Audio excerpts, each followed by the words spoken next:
오늘 본문은 출애굽기 15장인데 바로 앞장인 14장은 내용이 뭡니까? 홍해 도하죠. 홍해 도강. 그리고 나서 오늘 본문인 15장이 이어지는데 이 15장은 노래입니다. 1절에서 18절까지는 모세의 노래고 19절부터 오늘 본문 바로 앞절인 21절까지는 모세의 누이인 미리암의 노래입니다. 무슨 노래요? 당연히 홍해의 기적에 대한 감사의 노래죠. 구원의 노래, 기쁨의 노래, 승리의 노래죠. 생각해 보십시오. 앞에는 검붉은 홍해가 가로놓였고 양쪽에는 온통 무시무시한 바위산들입니다. 또 뒤에서는 성난 애굽의 전차군단 바로의 전차부대가 바짝 뒤쫓고 있습니다. 바로가 마지막 장자 재앙에서 굴복하잖아요. 그래서 히브리 노예들, 이스라엘 백성들의 출애굽을 허용을 했는데 막상 그들이 애굽을 떠나자 분통이 터져서 견딜 수가 없었습니다. 그래서 다시 전차군단을 풀잖아요. 가서 잡아와라.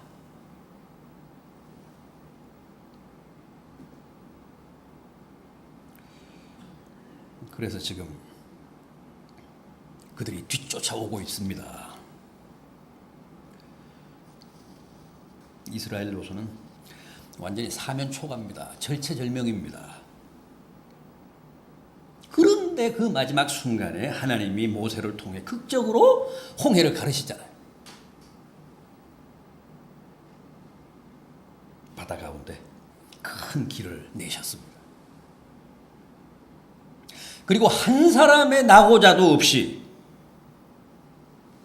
다 안전하게 도강하게 하셨습니다. 대신 그들의 뒤를 쫓던 애국 군대는 이스라엘 백성들이 지켜보는 눈앞에서 완벽하게 수장하셨습니다.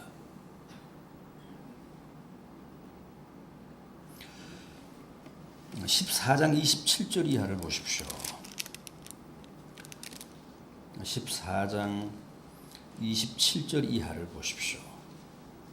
모세가 곧 손을 바다 위로 내밀매 새벽이 되어 바다의 힘이 회복된지라 애굽 사람들이 물을 거슬러 도망하나 여호와께서 애굽 사람들을 바다 가운데 엎으시니 물이 다시 흘러 병거들과 기병들을 덮되 그들의 뒤를 따라 바다에 들어간 바로의 군대를 다 덮으니 하나도 남지 아니하였더라.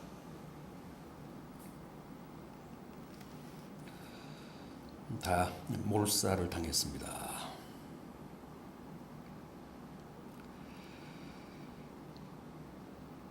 이 장면을 이스라엘 백성들이 다 그 현장에서 지켜봤으니까 얼마나 통쾌하고 얼마나 장쾌했겠습니까?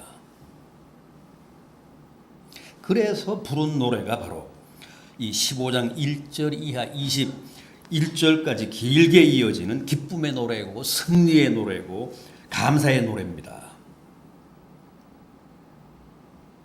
그런데 오늘 본문인 그 다음 절부터는 분위기가 또 완전히 달라집니다.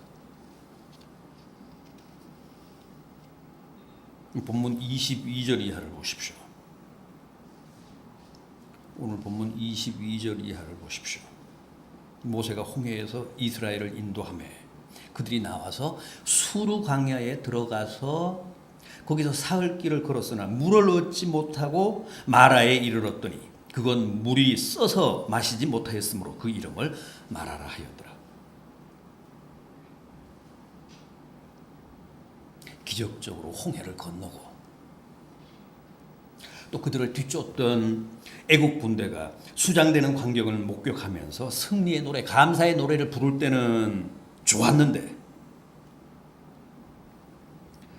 그 홍해를 떠난 지 불과 사흘 만에 이번에는 다시 물이 없어서 극심한 고통을 겪기 시작했습니다. 그런데 천만다행으로 마라에서 샘을 발견합니다. 얼마나 기뻤겠습니까? 다들 이제는 살았다며 안도하고 환호를 올렸는데 이게 또 무슨 변입니까? 그 물이 소태같이 써서 마실 수가 없었다는 거예요. 염분이 너무 많아서 짜다 못해 비상같이 무슨 사약같이 쓴 물이 된 겁니다. 그런 물을 마시면 복통이 일어나서 못 삽니다. 마라는 쓰다는 뜻입니다.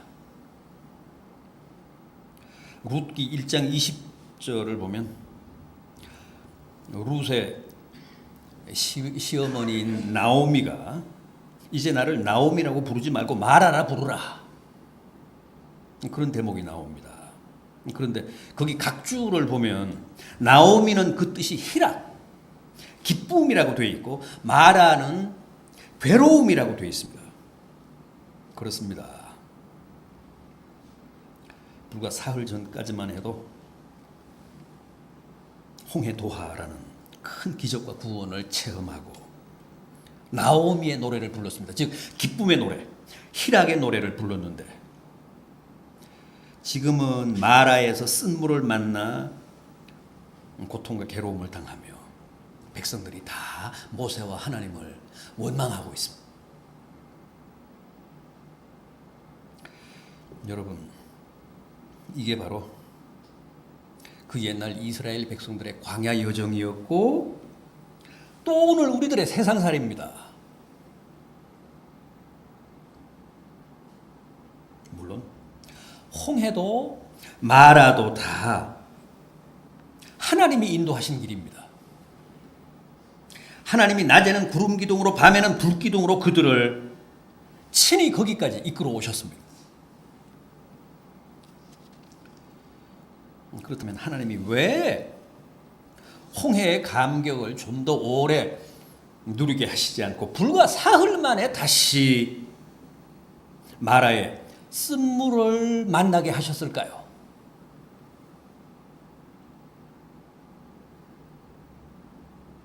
지금 여러분들이나 여러분들 주변에는 혹 그런 분 안 계십니까?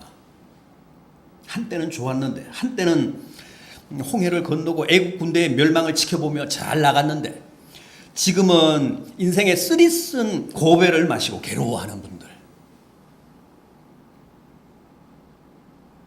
홍해에서 개가를 부르는 게 엊그제 같은데 지금은 다시 마라에서 쓴물을 만나 힘들어하고 괴로워하고 절망하시는 분들 아마 없지 않을 겁니다.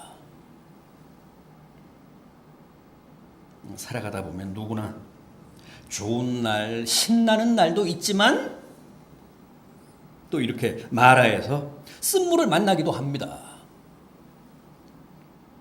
주님도 마지막 겟세마네에서 아버지요, 이 쓴물, 이 쓴 잔을 내게서 지나가게 하옵소서, 그러나 나의 원대로 마옵시고 아버지의 원대로 하옵소서 하며 기도하시지 않았습니까? 주님도 쓴물을 만나셨습니다.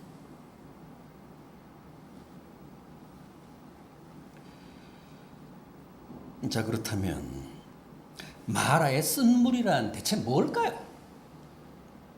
우리가 살아가면서 만나는 마라의 쓴물은 대체 뭘 의미할까요?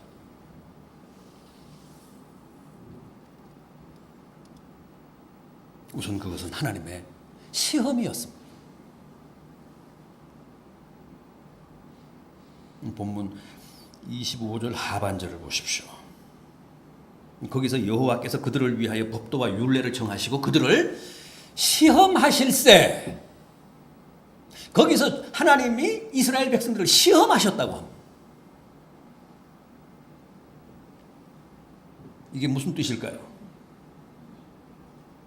너희가 홍해를 육지같이 건너고 뒤쫓던 적들이 다 수장되는 통쾌한 승리를 맛볼 때뿐 아니라 이렇게 목이 타고 또 쓴물을 마셔서 속이 뒤집히며 고통을 당할 때도 여전히 하나님의 법도에 순종하고 그 율례를 제대로 지키는가 지키지 않는가를 내가 시험해 보기 위해서 너희를 이 마라의 쓴물로 이끌었다는 거예요.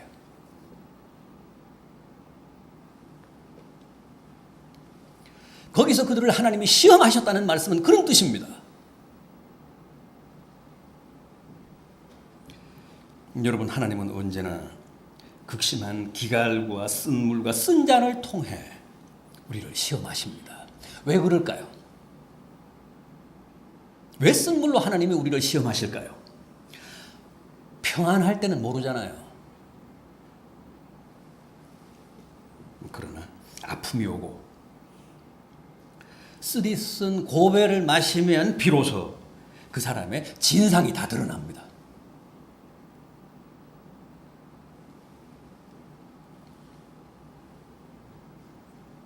누구나 일이 잘 풀리고 싸움에서 전쟁에서 승리할 때는 나는 기뻐요, 정말 기뻐요 하며 방방 뜹니다. 그러나 사흘길을 가도 물이 안 나타난다. 혹은 마라에서 겨우 찾은 샘물이 쓴물이다. 그러면 그 순간 표정이 달라지잖아요. 당장에 우리의 본색이 다 드러납니다. 낯색이 변하고 온갖 원망과 원성을 다 쏟아냅니다. 이스라엘을 보십시오. 24절입니다. 오늘 본문 24절. 백성이 모세에게 원망하여 이르되 우리가 무엇을 마실까?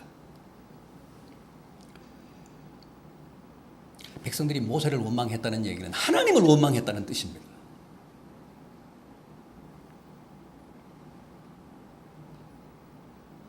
마라의 진정한 의미가 하나님의 시험이었다고 했는데 이로써 당시 이스라엘은 전혀 하나님의 기대에 부응하지 못했습니다. 하나님이 낸 시험을 제대로 통과하지 못했습니다. 실패한 겁니다. 낙제한 겁니다.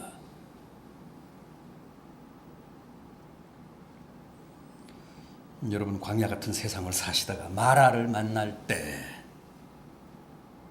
내 인생에 쓴물이 다가올 때 조심하십시오. 잘하십시오. 그게 바로 하나님의 시험이기 때문입니다.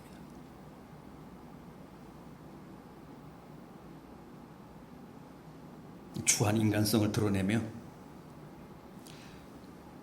내 불신앙을 있는 대로 폭로할 게 아니라 끝까지 믿음을 발휘하며 주님처럼 이 쓴 잔을 내게서 지나가게 하옵소서. 그러나 내 원대로 마옵시고 아버지의 뜻대로 하옵소서 하며 기도하셔야 그 시험을 성공적으로 이길 수 있습니다. 성공적으로 넘어설 수 있습니다. 통과할 수 있습니다.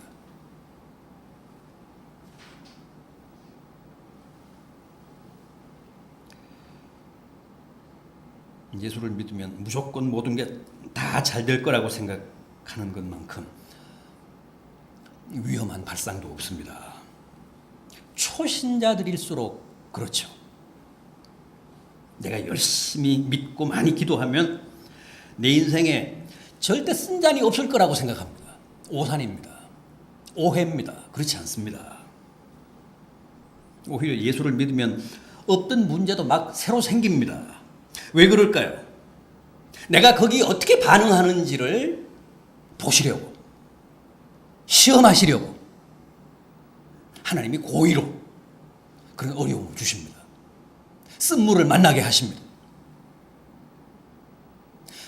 얼마나 변했는지, 믿음이 얼마나 자랐는지, 제대로 믿음의 길을 가고 있는지 평소에는 모르지만 쓴물 만나게 하면 원색적으로 다 드러나거든요.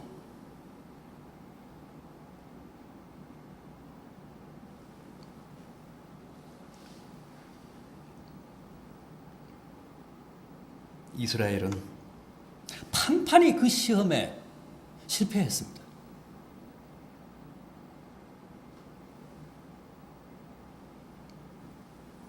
사실 그들은 이미 사흘 전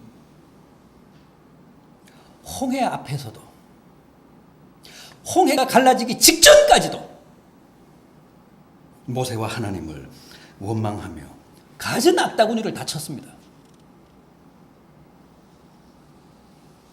14장 11절 이하를 보면 애굽에 매장지가 없어서, 공동묘지가 없어서 우리를 여기까지 끌고 와서 이 광야에서 죽게 하려고 하느냐.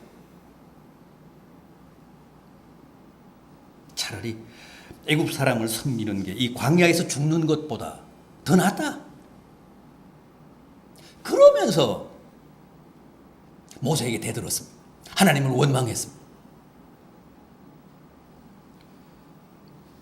여러분, 우리는 각종 세상 시험도 잘 봐야 합니다.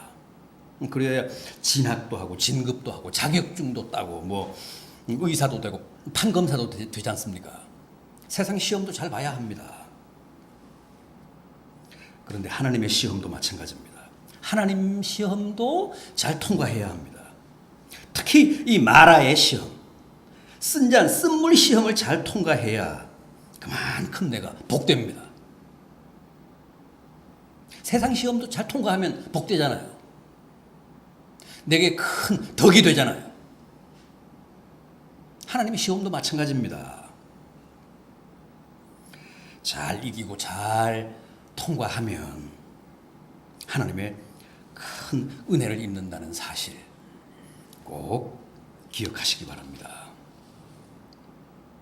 다음 마라의 쓴물은 하나님의 놀라운 계시였습니다. 무슨 계시요? 26절 하반절 보십시오. 나는 너희를 치료하는 여호와임이라.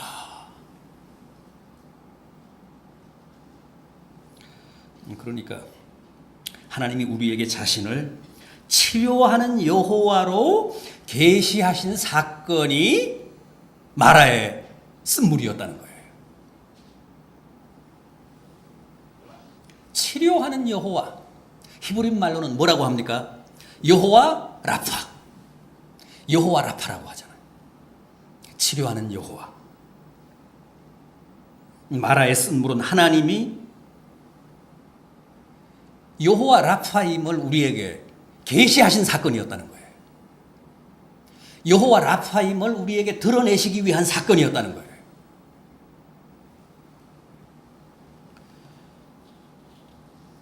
보십시오. 쓴물 때문에 지금 난리도 아닙니다. 백성들이 모세를 원망하면서 당장이라도 어떻게 할 기세입니다. 모세가 너무 기가 막히고 또 억울해서 하나님께 막 부르짖었습니다. 그러자 하나님이 뭐라고 하셨습니까? 모세에게 한 나무를 지시하셨습니다. 한 나무를 특정하셨습니다.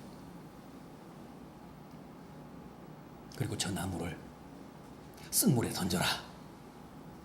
그게 하나님의 처방이었습니다. 모세가 정말 그렇게 했더니 어떻게 됐다고요? 그 쓰던 물이 단물로 변화됐다는 거예요. 그리고 나서 하신 말씀이 바로 26절 하반절입니다. 나는 너희를 치료하는 여호와임이라.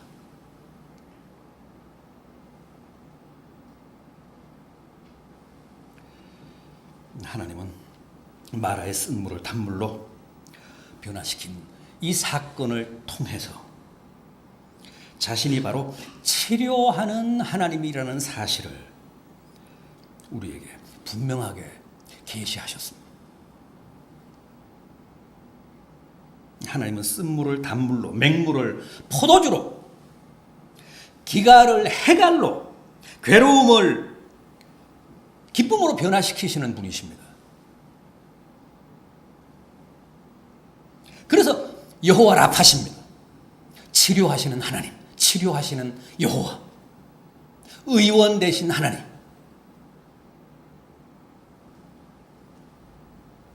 우리의 병든 육체도, 우리의 황폐해진 정신과 영혼도, 우리의 삐뚤어진 인격과 정서도,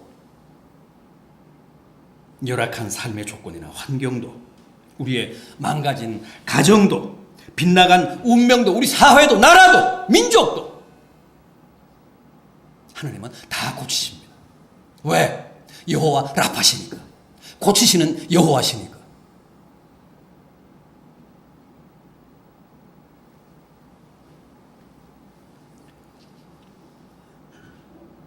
그런데 여기서 중요한 게 뭡니까? 여기서 가장 중요한 게 뭡니까? 무엇으로, 어떤 처방으로 그렇게 고치시고 쓴 물을 단물로 변화시키시느냐 하는 겁니다. 25절을 다시 보십시오. 오늘 본문 25절을 다시 보십시오. 모세가 여호와께 부르짖었더니 여호와께서 그에게 한 나무를 가리키시니 그가 물에 던지니 물이 달게 됐더라. 한 나무. 이게 하나님의 처방입니다. 이게 치료하시는 여호와의 처방입니다. 한 나무.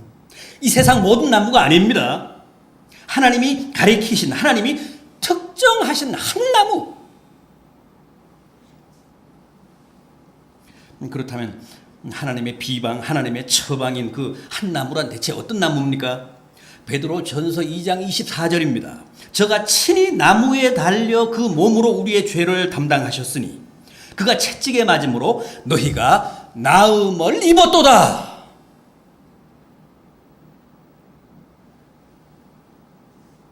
그렇습니다. 하나님이 지시하신, 하나님이 가리키신 그 한 나무란 바로 주님이 달리신 나무인 골고다의 십자가입니다.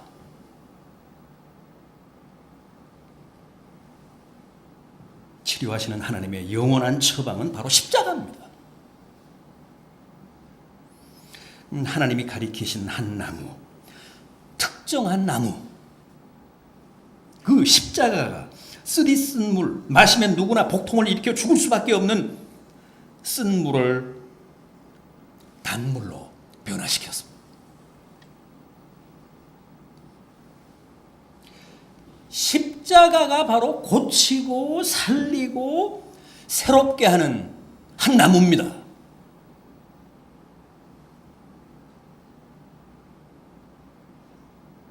복음서에 나오는 주님의 순환 기사를 보면 한 가지 재미있는 사실이 있습니다. 주님 십자가 주변에는 온통 마리아밖에는 없습니다. 요한복음 19장 25절입니다. 예수의 십자가 곁에는 그의 모친 마리아와 글로바의 아내 마리아와 막달라 마리아가 섰더라.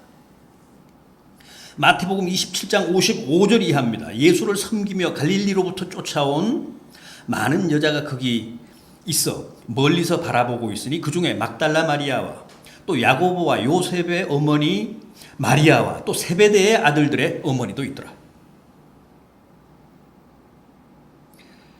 이렇게 오로지 십자가 주변에는 마리아뿐입니다.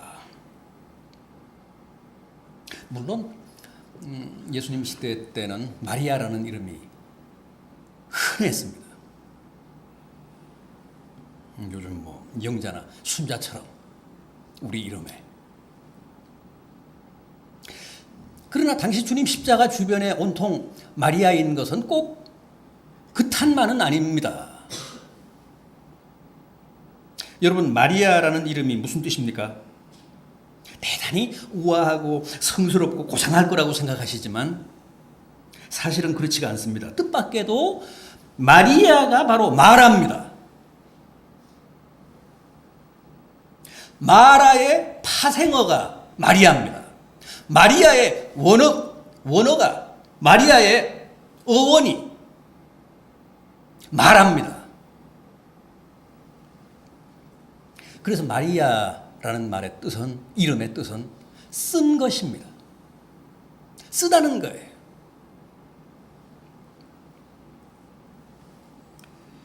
마라의 쓴 물처럼 쓴 것. 그게 바로 마리아입니다. 그러니까 보십시오. 그 즐비한 마리아, 즉 마라 한 복판에 주님의 십자가가 서 있잖아요. 얼마나 상징적입니까? 얼마나 계시적입니까?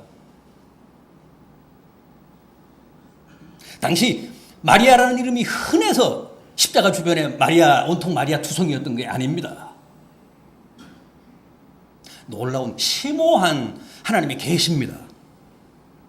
그야말로 그 옛날 모세가 마라의 쓴 물에 하나님이 가리키신 한 나무를 던진 형국 아닙니까? 마라에 모세가 하나님이 특정하신 한 나무를 던졌잖아요. 주님 돌아가실 때도 똑같습니다. 주변에 마리아가 즐비한데 그 한가운데 하나님이 특정하신 나무 십자가가 서 있습니다.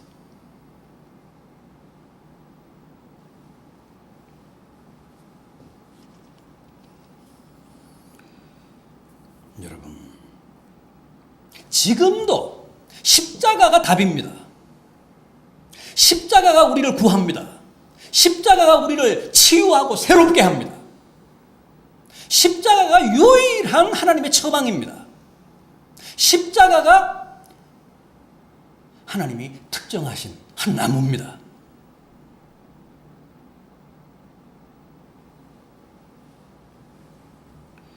부디 이 고난기간인 사순절에 하나님이 가리키신 주님의 십자가를 더 깊이 묵상하십시오. 또 쓴물 때문에 고통을 겪고 계시는 여러분들 가슴에, 여러분들 가정에 그걸 던지십시오. 그래서 온전하게 되시고 새롭게 되시고 단물로 변화되시고 건강하게 치유되는 역사가 있기를 진심으로 기원합니다.